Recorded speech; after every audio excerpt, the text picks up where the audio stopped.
महफिल का इख्तिताम कर दिया जाएगा। आपको परेशान होने की ज़रूरत नहीं है, लेकिन आप लोगों से मुअद्दबाना गुजारिश है, मैं बारहा कहता हूँ महफिल मिलाद 5 मिनट की हो, 10 मिनट की हो या 1 घंटे की हो, आप अपने अंदर खुलूस पैदा कीजिए। इसलिए ये बहुत ही बाबरकत महफिल है और इसकी फ़ज़ाइल इतनी फ़ज़ाइल है, इसकी फजीलत का कोई अंदाज़ा नहीं लगा सकता। अब सोचिए 1,24,000 को मुबेश पैगंबर इस्लाम दुनिया में तशरीफ लाए। सबका काम क्या था? तबलीग। तबलीग कहते हैं दिन के अहकाम पहुंचाना, तबलीग। और जब मुरसलीन अनबिया का दौर खत्म हुआ, बाबी नबूवत खत्म हो जाने के बाद अल्लाह रब्बुल इज्जत ने औलिया का सिलसिला को जारी फरमाया। और ये औलिया इज़ाम दर मुस्तफ़ा के खैरात और अल्लाह रब्बुल इज्जत के अहकाम वो क़यामत तक लोगों के सामने रखते रहेंगे। तो बाबे नबूवत हमेशा के लिए खत्म हो जाने के बाद फैज़ात इलाहिया की तफसीर और इजरा के निजाम को जारी व सारी रखने के लिए खालिक़े कायनात ने औलिया का सिलसिला को जारी फरमा दिया। ये औलिया इज़ाम ये क़यामत तक दिन का हकाम, शरीयत का हकाम हमारे सामने रखते रहेंगे। इसकी फजीलत का आप अंदाजा लगा सकते हैं। ये बहुत ही बड़ी सआदत की बात है। और इसी तरह इस महफिल में जो बैठते हैं, जिक्र के महफिल में बैठे हैं, वो भी काबिल मुबारकबाद है। हदीस पाक में यहाँ तक आई है कि जिस जगह पे बैठकर जिन लोगों ने जिक्र अस्कार या मुस्तफ़ा का तस्करा या अल्लाह का हम्द सना बयान की होगी, कल क़यामत के दिन उस जगह की मिट्टी भी कल उसके लिए शाहिद होगी, गवाही देगी कि अल्लाह फला जगह पे, फला इलाके पे ये बंदा बैठकर तेरे प्यारे हबीब का जिक्र अस्कार कर रहा था, तेरे प्यारे हबीब का चर्चा कर रहा था, तेरी हम्द सना बयान कर रहा था, या अल्लाह इनकी मग़फ़िरत फरमा दे। और एक रवायत में भी आई है कि जिस जगह पे चंद लोग जमा होकर यकजा जमा होकर जब अल्लाह रसूल का जिक्र करते हैं, अल्लाह के हम्द सना करते हैं, अल्लाह की तहरीर बयान करते हैं, तक़द्दुस बयान करते हैं, तो एक रवायत ये भी आई है कि जब भी उस महफिल का इख्तिताम होता है, जैसे ही लोग घर जाने का इरादा करते हैं, अल्लाह उस महफिल की बरकत के सदक़े में उनके गुनाह सगीरा को माफ़ फरमा देता है। तो यहाँ पे बैठना हमारे गुनाहों का कफ़ारा है। यहाँ पे बैठने वाला इंसान खुशनसीब हो सकता है, बदनसीब कभी नहीं हो सकता है। लिहाजा दिल जमई के साथ जितना देर आप बैठिए, दिल जमई के साथ, इसलिए मिशकात शरीफ की पहली हदीस है इन्नमल अमालु बिन्नियात, अमल का दारोमदार नियत पे है, जैसी नियत वैसी बरकत। तो मेरे रसूल पर ये उलमाए अहले सुन्नत बैठ कर शरीयत की बात करते हैं, तरीक़त की बात करते हैं, मार्फत की बात करते हैं और आपके फायदे की बात करते हैं। इस मिंबर पे बैठकर कोई भी उलमा अपने बाप दादा की किस्सा कहानी को बयान नहीं करता है, बल्कि शरीयत और सुन्नत की बात करता है, नबी का तस्करा करता है, शरीयत के अहकाम को बताने की कोशिश करता है। तो उलमा तो अपना काम जिम्मेदारी के साथ अदा करते हैं। आपकी जिम्मेदारी ये बनती है कि अगर आप कुछ इल्म सीख रहे हैं तो उसके मुआफ़िक अमल भी होनी जरूरी है। रात भर तक ये सुनते रहे, कई घंटे तक ये सुनते रहे, लेकिन सुनने के बाद भी आपके अंदर अगर तब्दीलियां नहीं आई और इल्म के एतबार से अगर आप अमल नहीं करते हैं तो सब आएगा, सब बेकार है। इंसान अपने ख्यालात से नहीं बल्कि इंसान अपने किरदार से पहचाना जाता है। तो अगर हमारे पास इल्म है तो इल्म के एतबार से अमल भी क्या है? जरूरी है। और इल्म हो अमल ना हो तो सब बेकार है। लिहाजा अभी मैंने कुरान मुक़द्दस की जिस गरिमामयी कुरान की पावन पवित्र पढ़ने प्रधान पुरुषमयी परंपरागत पवित्रतम कुरान के पवित्र पंक्तियों का पाठ किया है। इरशाद खुदावंदी ने खालिक़े कायनात कुरान मुक़द्दस में इरशाद फरमा रहा है, इहदिना सिरातल मुस्तक़ीम, जिसका तर्जुमा ये हुआ, ए बंदे कह, ए अल्लाह मुझे सीधे रास्ते पे चला। गौर कीजिए, खालिक़े कायनात ने जब अपने बारे में बताना चाहा तो खालिक़े कायनात ने कुरान मुक़द्दस में इरशाद फरमा दिया, अल्हम्दुलिल्लाह रब्बिल आलमीन, मैं सारे कायनात का पालनहार हूँ।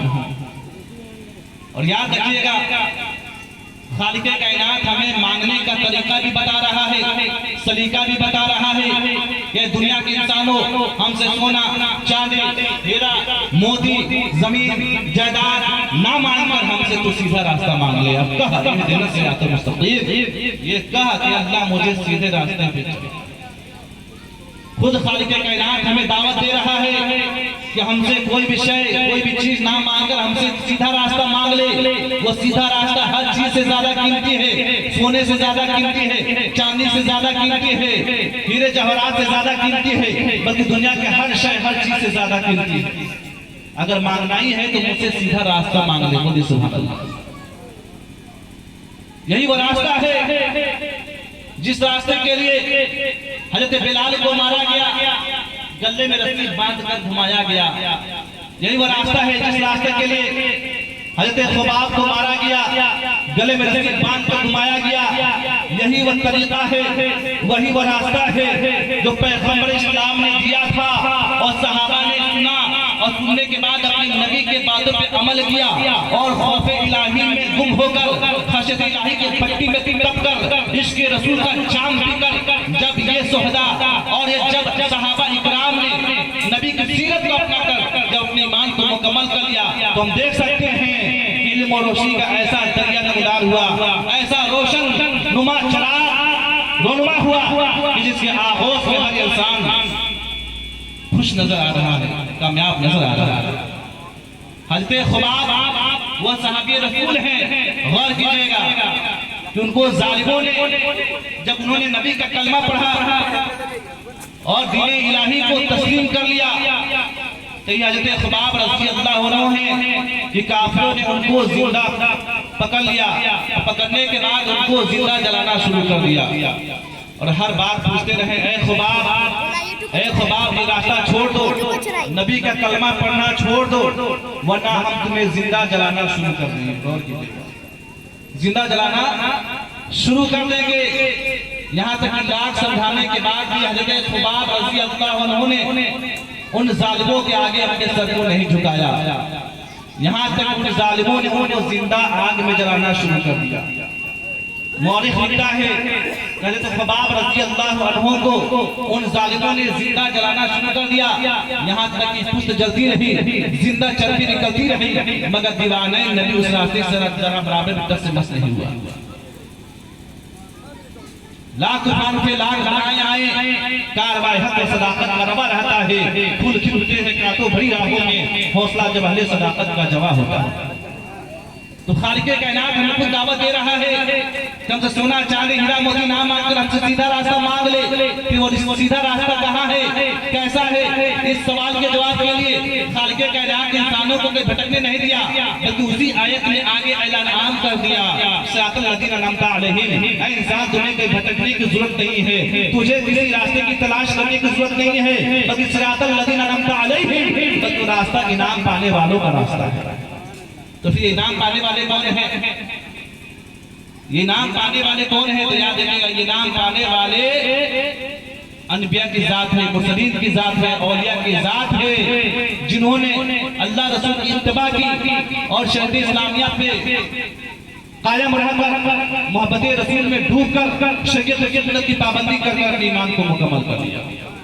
ये औलिया की जात है, अनबिया की जात है, मुरसलीन की जात है, सालिहीन का रास्ता है, जो पैगंबरों का रास्ता है, जो औलिया का रास्ता है, यही कामयाब लोगों का रास्ता है। अगर आप इनमें से किसी भी अनबिया, मुरसलीन या किसी भी औलिया की सीरत का मुताला करें और उनके नक्शे कदम पे अगर आप चलने की कोशिश कीजिएगा तो आप दुनिया में भी कामयाब हो जाइएगा, आखिरत में भी कामयाब हो जाइएगा। गौर कीजिए, बया चेतनमत कमाले मोहम्मद खुदा अहमद खाने जमाले मोहम्मद, निस्बतों के किरण से है रोशन जहां, हुजूर लतीफ लौलिया क्या ही तो लिखते हैं कि निस्बतों के किरण से है रोशन जहां, एक चांद भी चाहिए चांदनी के लिए, ना सही उसकी दामन जौहर मगर दर्द दिल चाहिए बस आदमी के लिए। हम देख सकते हैं पैगंबर इस्लाम की जाते पर बरकत अपने सेहत तिज्जबा के वसीले से जुमला बशी का ऐसा नमूना अमल पेश कर दिया है कि जिसकी इत्तिबा में बनी इंसान की भलाई और शराफत नफ्स का राज पोशीदा है। ऐसा तहजीब और तमद्दुन न किसी कौम में हासिल है, न कभी हासिल हो सकता है, ये मजहब इस्लाम को हासिल है।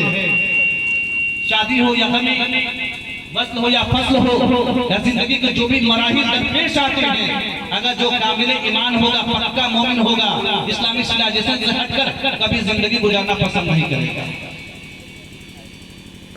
गौर कीजिए, अक़वाम अरब की तारीख में कौमों के उरूज व ज़वाल की बहुत सारी दास्तानें भरी पड़ी हैं। जब किसी कौम पर बर्बादी का वक्त करीब आता है तो कौम अपनी बुनियादी उसूलों को भूलकर ज़रपरस्ती का शिकार हो जाती है। यही अमल उस कौम के लिए ज़वाल का सबब बनती है, जिसे वो कौम बड़ी देर से समझ पाती है। और जहाँ तक इस्लामी निज़ाम हयात की बात है, तो इस्लाम एक जिंदा हकीकत है और एक मुकम्मल निज़ाम हयात की नुमाइंदगी करता है। हम देख सकते हैं कि पैगंबर इस्लाम सल्लल्लाहु अलैहि वसल्लम जब दुनिया में तशरीफ लाए तो हमें इखलाक की तालीम से नवाजा और अल्लाह तबारक व तआला ने हमें बता दिया, लक़द कान लकुम फी रसूलिल्लाहि उस्वतुन हसना, नबी की जिंदगी तुम्हारी। हम देख सकते हैं जिन लोगों ने भी नबी की इत्तबा की, शरीयत और सुन्नत की इत्तबा की, वो दुनिया में भी कामयाब हो गए और आखिरत में भी कामयाब है, हश्र के मैदान में भी कामयाब होते हुए नजर आए। तो बेशक हम आशिक़े रसूल हैं, हमें बुनियादी दीन के तरीके को इख्तियार करना होगा। अगर हम इस्लामी सियासत से हटकर कोई दूसरे तरीके को इख्तियार करते हैं तो ये हमारी कामयाबी की दलील नहीं है, आप कामयाब नहीं हो सकते।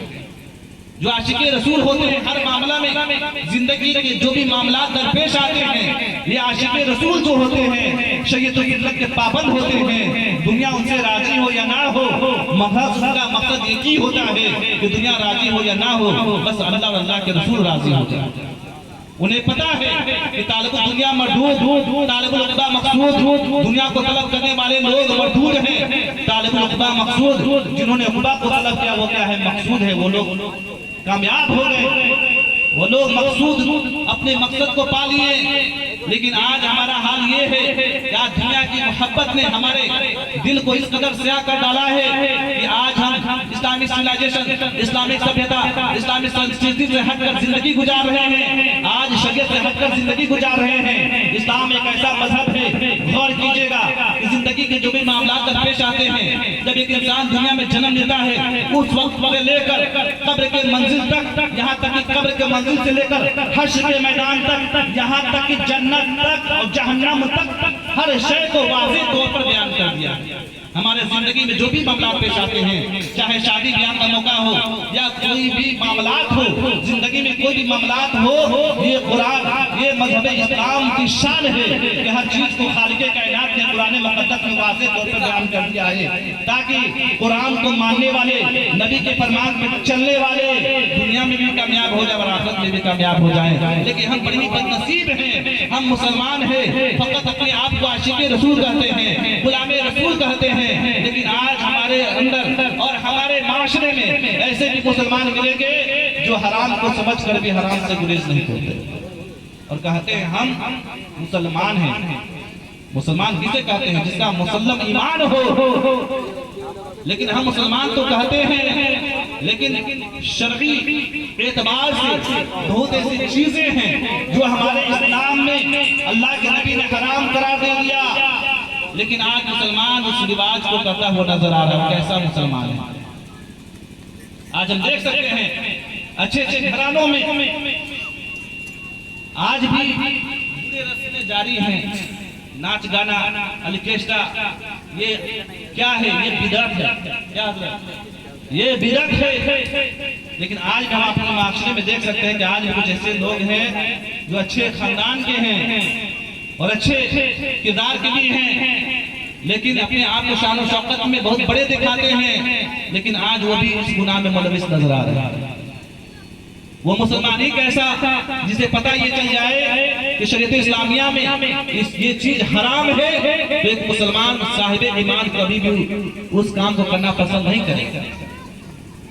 गौर कीजिए, मुसलमान वह होता है जो अल्लाह और अल्लाह के रसूल के हुक्म के आगे अपने गर्दन को झुका दे, गर्दन को झुका दे, मान ले।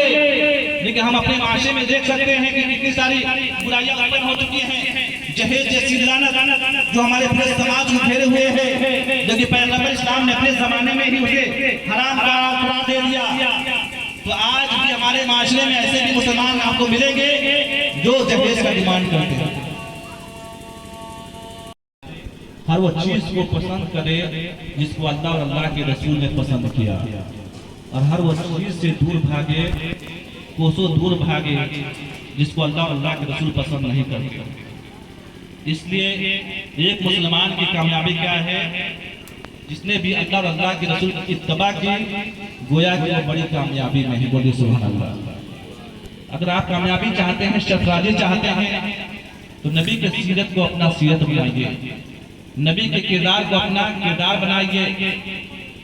और हमें चाहिए कि शरीयत और सुन्नत के दायरे के अंदर रहकर अपनी जिंदगी को गुजारे। हर मामलात जिंदगी के हर मराहिल जो दरपेश आते हैं, हम देख सकते हैं कि हमारे समाज में जो हम जिंदगी गुजारते हैं, हर चीज को अल्लाह के नबी ने वाज़े तौर पे डिफिनेशन देकर हर चीज को बता दिया। कौन सा चीज हलाल है, कौन सा चीज हराम है, कौन सा चीज हम खा सकते हैं, कौन सी चीज हम नहीं खा सकते हैं, कपड़ा किस तरह पहनना है, गुस्ल किस तरह करना है, नहाना किस तरह है। कोई ऐसा चीज आप बताइए जो कुरान में मौजूद नहीं है। बच्चे की पैदाइश से लेकर हश्र तक, कयामत तक का तज़किरा, यहाँ तक कि जन्नत जहन्नम में जाने तक का हर चीज को वाज़ेह तौर पे कुरान ने बयान कर दिया। ये हमारी और आपकी बदनसीबी है कि हम अपने आप को मुसलमान कहते हैं, लेकिन मुसलमानों जैसी कोई स्वभाव या मुसलमानों जैसा कोई तौर तरीका हमारे घरों में नहीं पाई जाती। आज हम ऐसे समाज में जिंदगी गुजार रहे हैं। एक मुसलमान की असल कामयाबी यही है कि अपनी जिंदगी में अपने सीरतों के किरदार के एतबार से शरीयत पे अमल कर कर दुनिया में भी कामयाब हो जाए और आखिरत में भी कामयाब हो जाए। गौर कीजिए, नबी पाक सल्लल्लाहु अलैहि वसल्लम की बारगाह में एक सहाबी रसूल आते हैं। गौर कीजिएगा, नबी पाक सल्लल्लाहु अलैहि वसल्लम की बारगाह मुक़द्दसा में एक सहाबी आते हैं और अर्ज करते हैं, या रसूल अल्लाह, मुझे बता दिया जाए कि दुनिया का सबसे चालाक इंसान कौन है, दुनिया का सबसे अक्लमंद इंसान कौन है।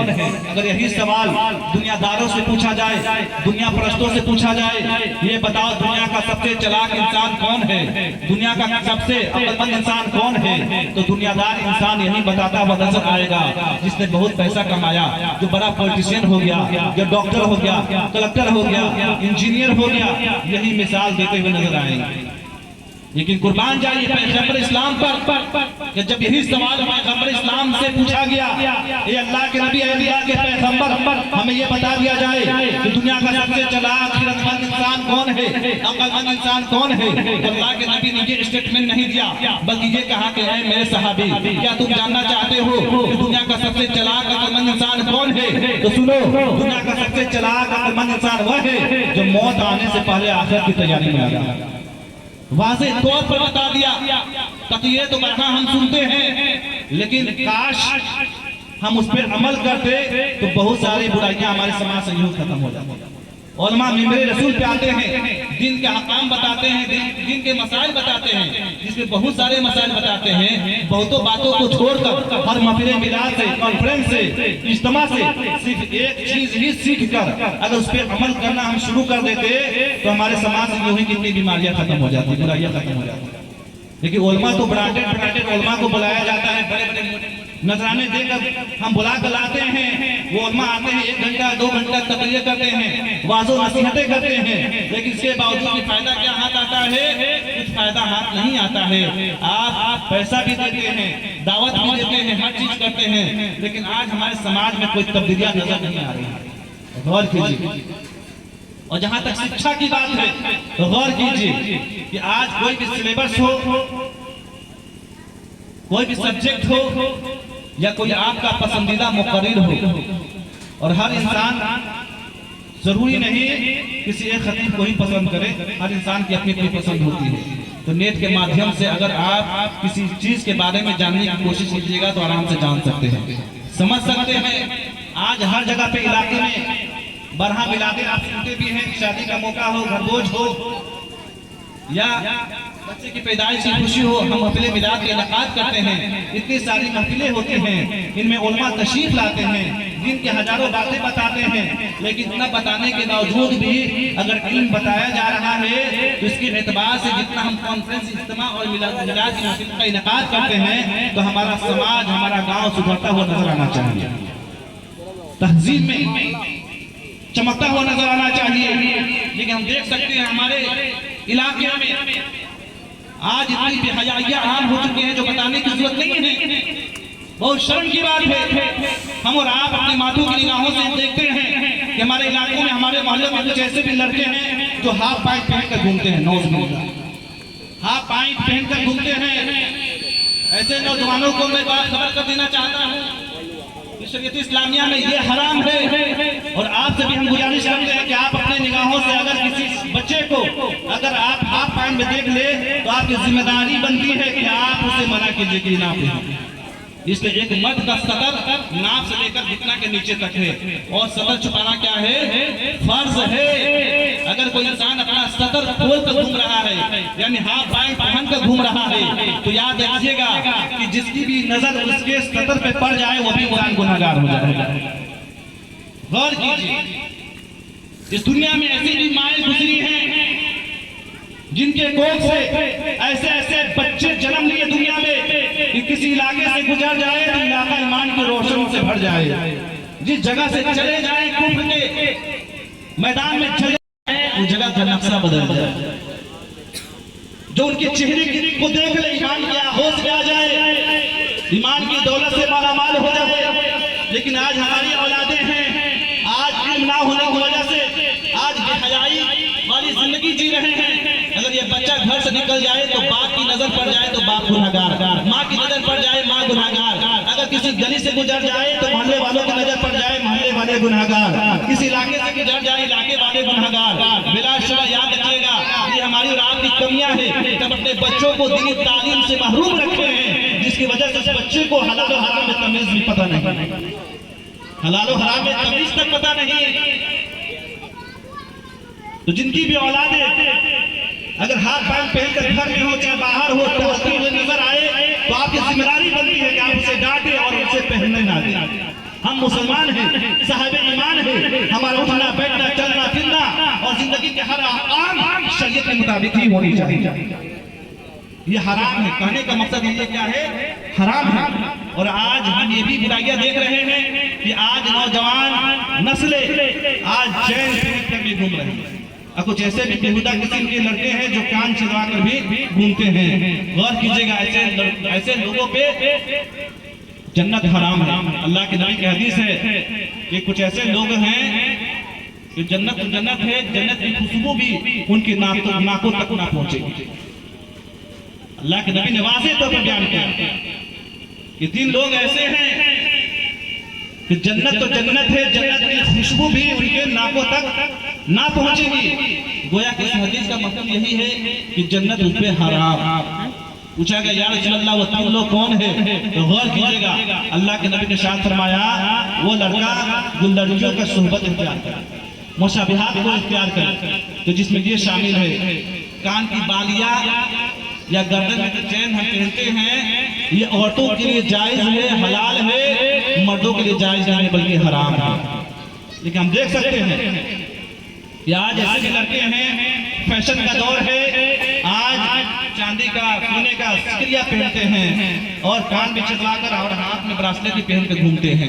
तो इस हदीस के मुआफिक इसके गिरफ्त है, यानी ऐसे ही लोगों के बारे में अल्लाह के नबी अपने जमाने में शायद फरमाया इन पे क्या है, जन्नत हराम है। गौर कीजिए, एक तो आप नमाज पढ़ते नहीं हैं, जो लोग इस बुराई में मुलविस हैं, एक तो वो कार्य खैर तो करते नहीं हैं, लेकिन ऐसी चीजें और ऐसी फितरत का इख्तियार करने के बाद वो जन्नत से भी महरूम हो जाए। गौर कीजिए, फिर सहाबा ने अर्ज किया या रसूल अल्लाह दूसरा शख्स कौन है? अल्लाह के नबी ने इरशाद फरमाया कि वो लड़की जो लड़के का मुशाबिहात इख्तियार करे, लड़कों की तरह एटीट्यूड, लड़कों की तरह रहन सहन, जिसका हम देख सकते हैं कि आज हमारे समाज में बहुत सारी ऐसी लड़कियां हैं जो जींस पहनकर और टी-शर्ट पहनकर भी कॉलेज में जाती हैं और कोचिंग भी जाती हैं, जिनमें ये लड़कियां शामिल हैं। ये लड़कियां शामिल हैं। याद रखिएगा कि हदीस पाक में यहाँ तक आई है कि जिसकी बेटी बगैर पर्दा घर से निकले और माँ बाप उसे मना ना करे, उसे ना समझाए, क्योंकि माँ बाप की कोई इबादत कबूल नहीं की जाएगी। अगर आपकी बेटी है, आपका बेटा है, तो आप जिम्मेदारी बनती है कि आपने उसे पैदा किया है, आप उसको सही तरीके की तालीम दीजिए, तहजीब और तमद्दुन उसे सिखाइए और हद उनकी जहाँ तक हो सके अपने शरीयत पे खुद भी अमल कीजिए और उससे भी तलकीन कीजिए। कि अल्लाह के नबी के साथ अल्लाह के नबी से पूछा गया, या नबी ये बता दीजिए, या रसूलुल्लाह ये बता दीजिए तीसरा कौन है? अल्लाह के नबी के साथ फरमाया वह शख्स जो अपनी बीबी का ख्याल ना रखे, यानी हर मामलात में अपनी बीबी के जरूरियात को पूरा करे और अपने बीबी को अपने गाइडलाइंस में रखे, अपनी बीबी का ख्याल रखे और अपने गाइडलाइंस में रखे। जो लोग अपनी बीवियों को बेपर्दा छोड़ देते हैं कि जाओ मॉल जाओ मार्केटिंग करके आओ, हमको तुम पे भरोसा है, शरीयत इस चीज़ की इजाज़त नहीं देती है। यहाँ तक कि मसला ये है कि कभी भी अपने शौहर को छोड़कर लड़की कभी बाजार की तरफ रुख ना करे। गौर कीजिए, बहुत ऐसी बातें हैं, अगर बातें की जाए रातें खत्म हो जाए, बातें खत्म होने वाली नहीं है। गौर कीजिए, जो अल्लाह वाले होते हैं, नबी से मोहब्बत करने वाले होते हैं, उनका एक एक तरीका शरीयत और सुन्नत के एतबार से हुआ करता है। मैं आपको बताता चलूं कि सहाबा ने नबी की सीरत को अपनाकर अपनी ईमान को मुकम्मल कर लिया। शोहदा ने नबी के तरीके को इख्तियार कर नबी के आदर्श को अपनाकर अपनी ईमान को मुकम्मल कर लिया। औलिया इकराम ने खशत इलाही के भट्टी में तप कर मोहब्बत रसूल में डूबकर अपनी ईमान को मुकम्मल कर लिया। गौर कीजिएगा, जब इन्होंने खशत इलाही में डूबकर इसके रसूल का जान पीकर जब इन्होंने अपने ईमान को मुकम्मल कर लिया, तो हम देख सकते हैं कोई गौ से पाक बनकर चमका, तो मखदूमे को छोटा बनकर चमका, कोई सरकारें वाले से पाक बनकर चमका। जिस जगह पे बैठे हुए हैं आज भी खुदा के रहमत को बांटते हुए नजर आ रहा है। बोले सुभान अल्लाह। तो गौर कीजिएगा, नबी की सीरत से हटकर हम किसी तरीके को इख्तियार करें तो हम कामयाबी हासिल नहीं कर सकते। शादी के मौके पर इस महफिल का इनेकाद किया गया है। मैं बताता चलूं कि फिक़ह के एतबार से हमारे शरीयत में निकाह के 4 बेसिक वसूल बताए गए हैं कि जब शादी निकाह करनी हो तो क्या करो। 4 बेसिक वसूल बताए गए हैं, माल की बुनियाद पर, जमाल की बुनियाद पर, खानदानी शराफत की बुनियाद पर और दीनदारी की बुनियाद पर। तो मैंने पहले ही कहा था कि इस्लाम एक ऐसा मजहब है कि हर चीज को वाज़ेह तौर पर पैगंबर इस्लाम ने बयान कर दिया कि तुम्हारे लिए क्या फायदेमंद है और क्या नुकसानदायक है। लिहाजा ये 4 बेसिक वसूल बताए गए हैं कि जब भी आप किसी लड़की का इंतखाब करें शादी के लिए तो 4 बेसिक वसूल हैं, माल की बुनियाद पर, जमाल की बुनियाद पर, खानदानी शराफत की बुनियाद पर और दीनदारी की बुनियाद पर। लेकिन कुर्बान जाइए पैगंबर इस्लाम पर कि अल्लाह के नबी ने वाज़ेह तो इरशाद फरमा दिया, ये लोगों अपने निकाह के लिए बेहतरीन लड़की का इंतखाब करो, खुदा तुझे बामुराद। तो पता ये चला कि हम 4 बेसिक वसूल पे निकाह कर सकते हैं, माल की बुनियाद पर, जमाल की बुनियाद पर, खानदानी शराफत की बुनियाद पर। लेकिन पैगंबर इस्लाम ने दीनदारी को आगे बढ़ा दिया, दीनदारी को फौक किया। हद मुमकिन आप ही सोचिए, जो लोग माल की बुनियाद पर शादी करते हैं कि दहेज ज्यादा मिलेगी, दहेज की लालच में, माल की लालच में अगर किसी को अपने पुतों बनाते हैं तो ये लड़कियां अपने शौहर के लिए अच्छी बीवी साबित हो या ना हो इसकी कोई गारंटी नहीं है। इसी तरह खूबसूरती के बुनियाद पर अगर आप लड़की का इंतखाब करते हैं निकाह के लिए, ये खूबसूरत हसीन और जमील लड़की भी पारसा हो गया नहीं, पाकबाज हो गया नहीं और अपने खामन के लिए बेहतरीन बीवी शुमार हो गया नहीं, इसकी भी कोई गारंटी नहीं है। और इसी तरह खानदानी शराफत की बुनियाद पर तो हम भी देखते हैं कुछ लोग खानदानी शराफत की बुनियाद पर भी शादियां क्या करते हैं कि फलां का बाप डीएम है, कलेक्टर है, भाई आईएएस ऑफिसर है, तो उस खानदान में अगर रिश्ता हो जाए तो मैं फख्र करूंगा, इलाके में लोग मुझे खौफजदा होंगे, मेरा रिपुटेशन बढ़ जाएगा, मेरी शान बढ़ जाएगी। इस बेस पे भी लोग शादियां करते हैं। लेकिन हद मुमकिन अगर इस बेस पे भी अगर कोई इंसान किसी लड़की का इंतखाब करता है निकाह के लिए तो वो लड़की भी वफादार हो गया नहीं, सलीकाकार हो गया नहीं, तकद्दुस वाली हो गया नहीं, इसकी भी कोई गारंटी नहीं है। मगर कुर्बान जाइए पैगंबर इस्लाम पर, पैगंबर इस्लाम ने वाज़ेह तौर पर इरशाद फरमा दिया और अपने उम्मती को दर्श दिया कि सुनो तुम अपनी लड़की के लिए, अपने निकाह के लिए बेहतरीन लड़की का इंतखाब करो, खुदा तुझे बामुराद करे। इस जुमले पे आप गौर कीजिए कि जो लोग दीनदारी की बुनियाद पर शादी करते हैं तो अल्लाह के नबी ने जमाल की बुनियाद पर, माल की बुनियाद पर, खानदानी शराफत की बुनियाद पर जो शादियां की जाती है पैगंबर इस्लाम ने उसके लिए दुआएं नहीं दी है। लेकिन कुर्बान जाइए पैगंबर इस्लाम पर कि अल्लाह के नबी ने वाज़ेह तौर पर इरशाद फरमा दिया कि जो लोग दीनदारी की बुनियाद पर शादियां करते हैं, निकाह करते हैं, अल्लाह के नबी ने इरशाद फरमा दिया अल्लाह उससे बामुराद। यानी पता ये चला जो दीनदारी के बुनियाद पर निकाह करते हैं पैगंबर इस्लाम उनके हक में दुआएं करते हैं। बिलाशुबह जो लड़की देख होगी, दीदार होगी, उसके दिल में अल्लाह का खौफ, रसूल की मोहब्बत होगी।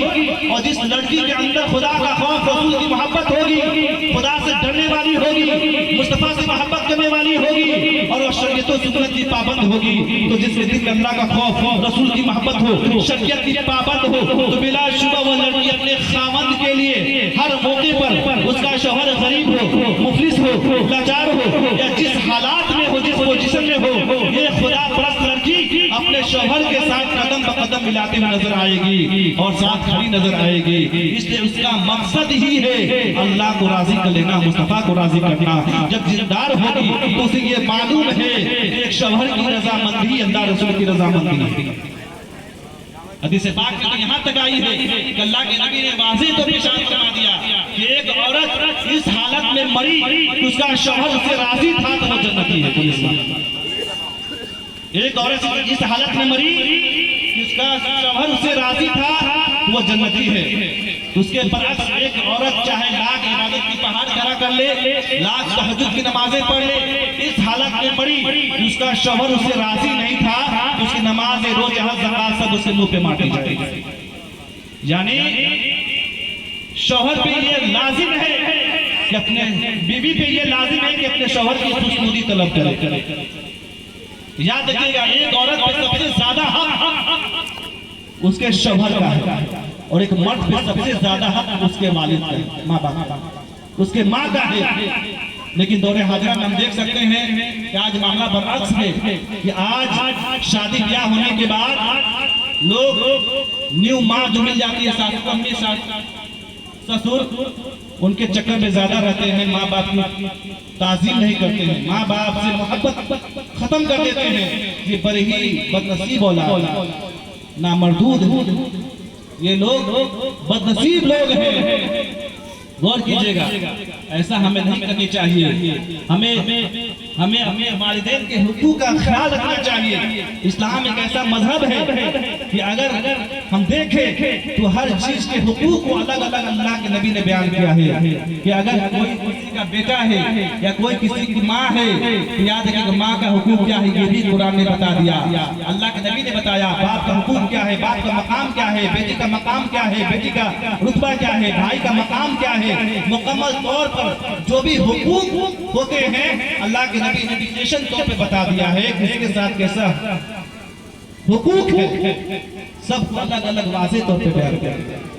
लेकिन गौर कीजिएगा कि जो अल्लाह वाले होते हैं, जो नबी के गुलाम होते हैं, हर मामलात में शरीयत और सुन्नत की पाबंद होते हैं। गौर कीजिए, मैं आपको बताता चलूं, उमर फारूक रज़ी अल्लाह अन्हु अपने जमाने के खलीफा बादशाह हैं, उनका ये हाल था तो अल्लाह से इस कदर डरा करते थे कि मेरे दौरे हुकूमत में अगर किसी पे जुल्म और ज़्यादती हो जाए तो मैं कल अल्लाह की बारगाह में क्या मुंह दिखाऊंगा। अगर मेरे दौरे खिलाफत में किसी पे कोई अत्याचार हो जाए, अगर कोई इंसान भूखा सो जाए तो मैं खुदा को क्या मुंह दिखाऊंगा। लिहाजा अल्लाह के खौफ में डरा करते थे। यहाँ तक कि रवायात में आया है, तारीख लिखने वाले ने लिखा है कि उमर फारूक का ये रोजमर्रा की आदत थी कि रोजाना रात में वो निकल जाते, चेहरे पे नकाब पोछ डालकर और इलाके में घूमा करते थे, गश्त लगाते थे, गली गली चौराहों पे घूमा करते थे और अपने इलाके का मुशाहिदा किया करते थे और ये देखने की कोशिश करते थे कि मेरे दौरे हुकूमत में कोई इंसान बेबस तो नहीं है, लाचार तो नहीं है, मेरी रयाया कैसी जिंदगी गुजार रही है। वो रात को गश्त करते, चक्कर लगाते, घूमते, रोजमर्रा की ये आदत थी। ये अल्लाह वाले होते हैं। एक मरतबा का वाकया ये है, उमर फारूक रज़ी अल्लाह अन्हु गश्त कर रहे थे, चक्कर लगा रहे थे, उनका गुजर एक गली से हुआ, उस गली से गुजर रहे थे, उमर फारूक को एक घर से एक आवाज सुनाई देती है। उमर फारूक रज़ी अल्लाह अन्हु उस घर के करीब आ जाते हैं। करीब आने के बाद अंदर जो गुफ्तगू हो रही थी उसको सुनने लगते हैं, मुलाहिजा फरमाने लगते हैं। वो क्या देखते हैं कि उस घर में एक बूढ़ी औरत है, उसकी एक बेटी है। बूढ़ी औरत अपनी बेटी से कह रही है, ये बेटी दूध में जरा पानी मिला देना, इससे मुनाफा ज्यादा होगा, दूध में इजाफा हो जाएगा, इससे पैसे ज्यादा मिलेंगे।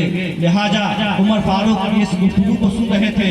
इतने में उस बेटी ने अम्मी को जवाब दिया, अपने वालिदा को जवाब दिया, अम्मा जान ये गलत चीज है, हमारे इस्लाम में हमारे धर्म में ये जायज नहीं है, ये हराम है, ये सही तरीका नहीं है। अम्मा जान तुझे मालूम नहीं है उमर फारूक खलीफा है, इस दौर के हाकिम है, अगर उमर फारूक को इसकी खबर हो जाए कि हम दूध में पानी मिलाया करते हैं तो उमर फारूक हमारे सर को तन से जुदा कर देंगे। तुझे मालूम है कि उमर फारूक कभी भी इस्लाम के खिलाफ कोई भी चीज को बर्दाश्त नहीं कर सकते हैं। इतना सुनना था तो वालिदा ने कहा कि बेटी इतनी रात को इस घड़ी उमर फारूक थोड़ी देखने आ रहे हैं कि हम दूध में पानी मिलाते हैं, वो देखने थोड़ी आ रहे हैं। गौर कीजिए, खुदा परस्त जो लड़कियां होती हैं, पाकबाज जो लड़कियां होती हैं, अल्लाह से डरने वाली जो लड़कियां होती हैं, जो खशत इलाही में जिंदगी गुजारने वाली लड़कियां होती हैं, उनका किरदार कैसा होता है। लड़की ने बेटी ने कहा अम्मा जान उमर फारूक देखे या ना देखे, तुझे मालूम है उमर फारूक का रब भी वही है जो हमारा रब है, हम उसी नबी का कलमा पढ़ते हैं, हमारा रब भी वही है जो उमर फारूक का रब है। उमर फारूक का रब तो ऐसा है वो अंधेरे में भी देखता है, हर जगह मौजूद है। अम्मा जान उमर फारूक देखे या ना देखे, उमर फारूक का रब तो देख रहा है, उमर फारूक का रब तो देख रहा है। इतना कहना था। उमर फारूक रज़ी अल्लाह अन्हु ने अपने सिपाही को हुक्म दिया कि इस दरवाजे पे एक निशान लगा दो।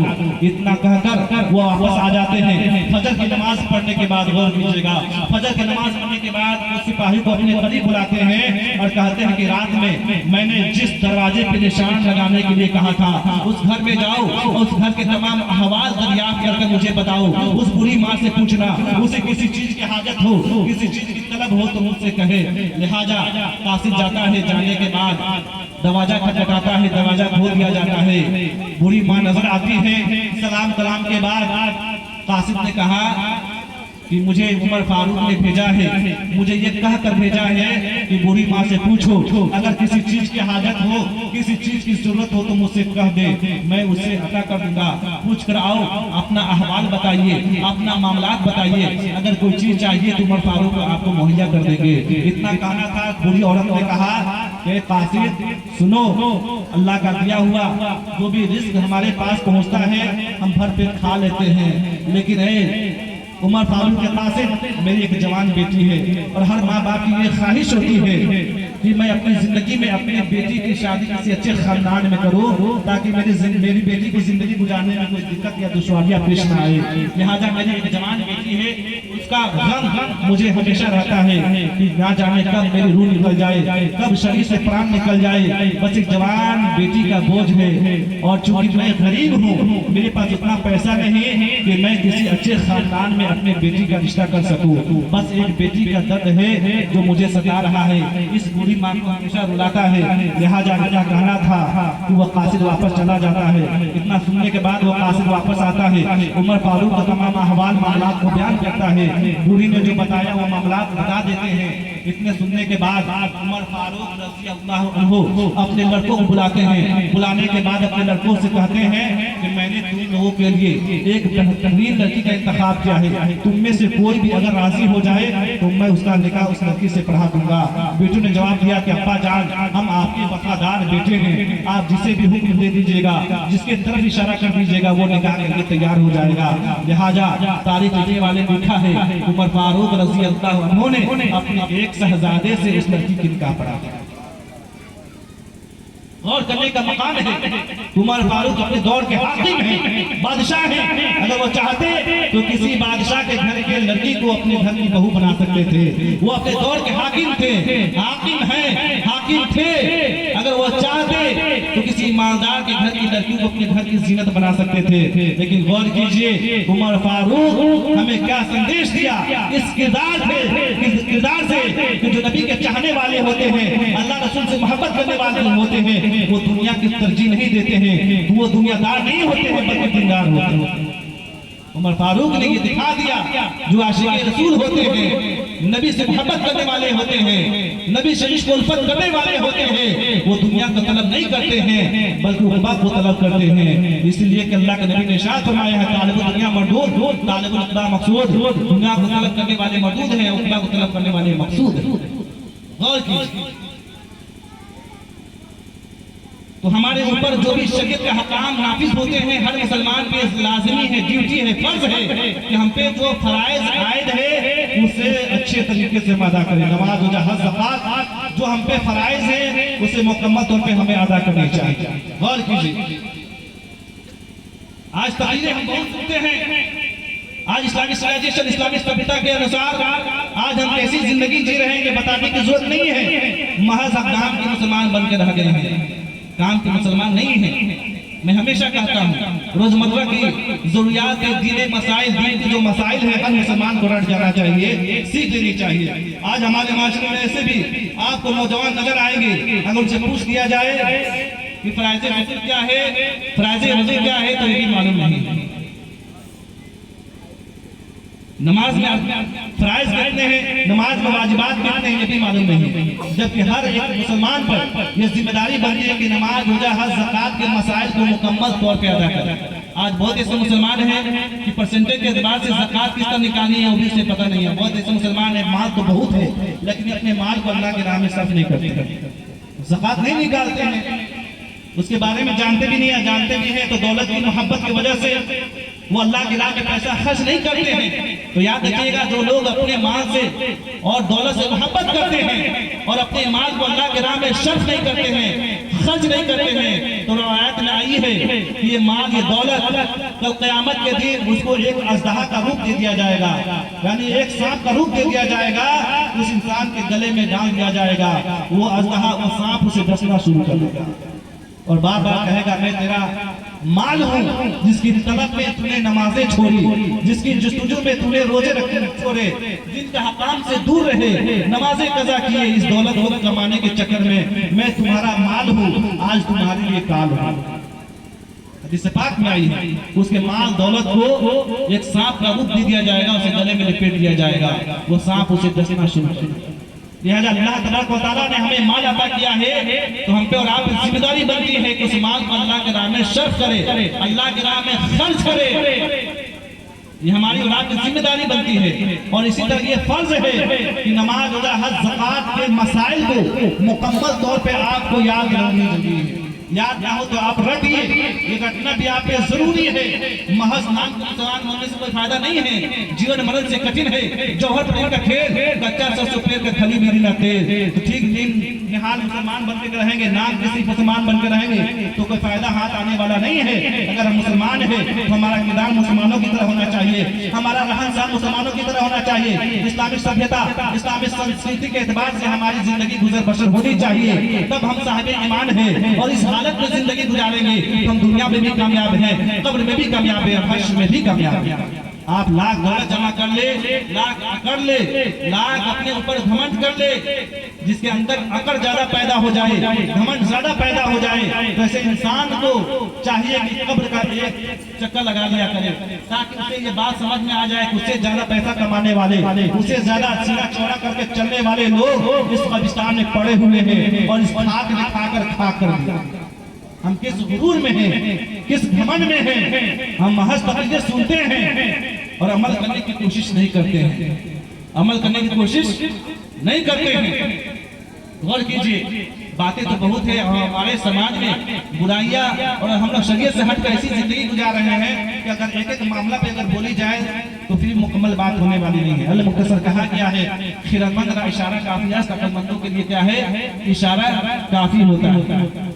अक्लमंद को इशारा कर दिया जाए तो बात उससे समझ में आ जाएगी। रात भर तकरीर होती रहे, उलमा चिल्लाते रहे, डकरते रहे, चीखते रहे, आप सुने और अमल करने की कोशिश नहीं कीजिएगा तो कल सब रहेगा बेकार है। लेकिन गौर कीजिएगा, उलमा आपसे बेहतर है, उलमा आपसे बेहतर है, इसलिए कि शरीयत की बात, तरीक़त की बात, माफ़त की बात पूरे जिम्मेदारी के साथ आपके सामने रखते हैं।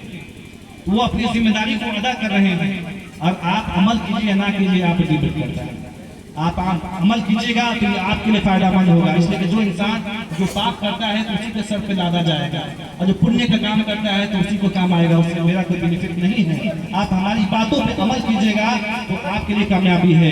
अगर आप अमल नहीं कीजिएगा तो आप समझिए आपका काम समझे। इसलिए कि उलमा आते हैं, शरीयत की बात करते हैं, दीन की बातें करते हैं, आपके फायदे की बात करते हैं, तो आपको अपने फायदे के बारे में सोचना चाहिए कि हमें कैसी जिंदगी जीनी चाहिए। हम मुसलमान हैं तो हमारा जीने का तरीका क्या होना चाहिए। आप जिंदगी ऐसा जीने की कोशिश कीजिए कि आप दुनिया में भी कामयाब हो जाए, आखिरत में भी कामयाब हो जाए। गौर कीजिए, जबकि 5 मरतबा हम अज़ान सुनते हैं, हर इंसान ये सोचता है कि मुझे कामयाबी का ऐसा कोई सूत्र मिल जाए जिस पे अमल करके मैं कामयाब हो जाऊं। जबकि मुअज्जिन 5 मरतबा अज़ान दे रहा है और ये जुमले को बार बार दोहरा रहा है, हय्या अला सलाह, हय्या अला सलाह, नमाज की जानिब आओ, नमाज की जानिब आओ, हय्या अल फलाह, हय्या अल फलाह, कामयाबी की तरफ आओ, कामयाबी की तरफ आओ। पता ये चला एक मुसलमान के लिए कामयाबी की दलील क्या है, नमाज में पूछो। कामयाबी की दलील क्या है, नमाज है। जब नमाज आप पढ़िएगा तो अल्लाह की मोहब्बत नसीब हो जाएगी। जब अल्लाह की मोहब्बत आपको मिल जाएगी, जब खुदा आपका हो गया तो खुदा की खुदाई आपकी हो जाएगी। और ये नमाज क्या है, अफजल इबादत है, सबसे अफजल इबादत है। कल क़यामत के दिन सबसे पहले अगर किसी चीज के बारे में पूछा जाएगा, सबसे पहला कोई सवाल पूछा जाएगा तो पहले नमाज के बारे में ही पूछी जाएगी। ये बता उस नमाज को पढ़ा या नहीं, वो नमाज जिसे मेरे महबूब ने पढ़ी और पढ़कर बताई, तुम्हारे लिए तुम्हारी मिराज बनाई, उस मिराज को हासिल किया नहीं तो क्या जवाब दीजिएगा। रोज महशर की जान गुदास अव्वली कोशिश नमाज बोया। सबसे पहले हश्र के दिन सबसे पहले नमाज के बारे में पूछी जाएगी कि बंदे बता तो नमाज पढ़ता है नहीं, तब क्या जवाब देगा। बरहा हम तकरीरें सुनते हैं, लंबी चौड़ी तकरीरें सुनते हैं, गौर कीजिएगा लंबी चौड़ी तकरीरें सुनने से कोई फायदा हाथ आने वाला नहीं है। अगर आप नबी पाक के एक मुख्तसर सी हदीस को समझ जाते तो आप इस्लाम के फलसफे को आप समझ जाते। गौर कीजिए, अल्लाह के नबी ने इरशाद फरमाया, अल्लाह के नबी की हदीस है, हे मुसलमानों, ऐ लोगों, जब तुम्हारी औलाद 7 बरस की हो जाए तो अपने बच्चे के हाथ को थाम कर मस्जिद ले जाया करो, ताकि बचपन से मस्जिद आते जाते मस्जिद से उसे मोहब्बत पैदा हो जाए, रग़बत पैदा हो जाए, तुम्हारा बच्चा नमाजी हो जाए, नमाज की चाशनी पैदा हो जाए, चाहत पैदा हो जाए। जब तुम्हारी औलादें 10 साल की हो जाए, अगर नमाज ना पढ़े तो उसे मार कर नमाज पढ़ाओ, मार कर नमाज पढ़ाओ, सख्ती करो। गौर कीजिए, काश पैगंबर इस्लाम सल्लल्लाहु अलैहि वसल्लम की हदीस पाक पर, इस मुख्तसर से हदीस पाक पर अगर मुसलमान अमल करता और खुद नमाज पढ़ता और अपने बच्चे के हाथ को थाम कर मस्जिद ले जाता तो आज हमारी मस्जिदें वीरान नजर नहीं आती, हमारे मस्जिदें आज खाली नजर नहीं आती। लेकिन वही बात है कि मस्जिद तो बनवा दी, शब भर में इमाम की हकीकत वालों ने मन अपना पुराना पापी बरसों में नमाजी बन नहीं सका। याद रखिएगा कि नमाज क्या है, फर्ज है, किसी भी हालत में आपको नमाज पढ़नी है। क्यों ये जरूरी है, जैसे कि आप जानते हैं कि जो भी इंसान टीचर हो या सरकारी जॉब हो, कोई भी परेशानी भी आ जाए वो जॉब पे जाना नहीं छोड़ता। हद मुमकिन लास्ट स्टेज आ जाए तब वो क्लास को रद्द करता है। क्यों? वो जानता है कि इसी में रोजी रोजगार का मसला है। अगर मैं नागा करूंगा तो मेरे पैसे काट लिए जाएंगे, हाजिरी नहीं चलेगी तो पता ये चला कि जिम्मेदारी के साथ एक बंदा जो नौकरी करता है, सर्विस करता है, अपने ड्यूटी को ड्यूटी समझता है, कहीं ना कहीं उसका ताल्लुकात उसके पेट से है। वो रोजमर्रा हर रोज टाइम से उठता भी है और टाइम से स्कूल में हाजिर भी हो जाता है पढ़ाने के लिए। क्यों? वो जानता है कि ये जरूरी है, ये जरूरी है। हद मुमकिन वो टाइम पे पहुंचने की कोशिश करता है, अपने सब्जेक्ट को पढ़ाता है। जैसे भी मामला तो हद मुमकिन कोशिश करता है उसकी क्लास नागा ना हो। ठीक इसी तरह नमाज मोमिन पे क्या है, मुसलमानों पे क्या है, फर्ज है। ठीक इसी तरह हमारा भी मिजाज यही होनी चाहिए कि चाहे जो भी हो जाए, जो भी मामला पेश हो जाए, नमाज में कोताही नहीं करनी चाहिए। मन करे या ना करे, चाहत हो या ना हो, नमाज पढ़नी है तो पढ़नी है। और और नमाज कभी माफ नहीं है, याद रखिएगा। यहाँ तक कि शरीयत में ये भी मसला है, कोई बंदा अगर ज़ईफ हो जाए, कमजोर हो जाए, खड़े होकर नमाज नहीं पढ़ सकता है तो बैठ कर पढ़े, बैठ कर भी नहीं पढ़ सकता है तो इशारे में पढ़े। अगर पानी से वजू बनाने में दिक्कत है, दुश्वारियां हैं, अगर डॉक्टर ने मना कर दिया है कि पानी छुओगे तो तुम्हारी मर्ज बढ़ जाएगी, तो यहाँ तक तयम्मुम का मसला है, तयम्मुम कर लो। नमाज कभी माफ नहीं है। नमाज माफ होने की दो ही सूरतें बयान की गई है, या तो मर गया, जो मुर्दा हो गया उस पर नमाज फर्ज नहीं है, और जो पागल हो गया, जो पागल हो गया या तो मुर्दा हो गया, तो आप सोचिए कि आप मुर्दों की लिस्ट में आपका नाम है या पागलों की लिस्ट में नाम है। यही दो सिचुएशन में आप नमाज का हुक्म साबित हो जाता है।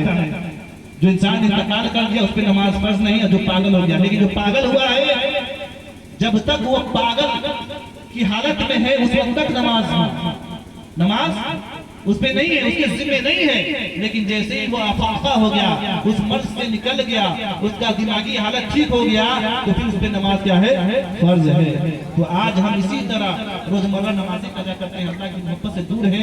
ये हमारे लिए कामयाबी नहीं है बल्कि नाकामी की दलील है। लिहाजा वक्त इजाजत नहीं देता। बातें तो ऐसी है कि बातें की जाए तो रातें खत्म हो जाए, बातें खत्म होने वाली नहीं है। अल्लाह रब्बुल इज्जत की बरगाह में दुआएं हैं कि अल्लाह रब्बुल इज्जत हम तमाम को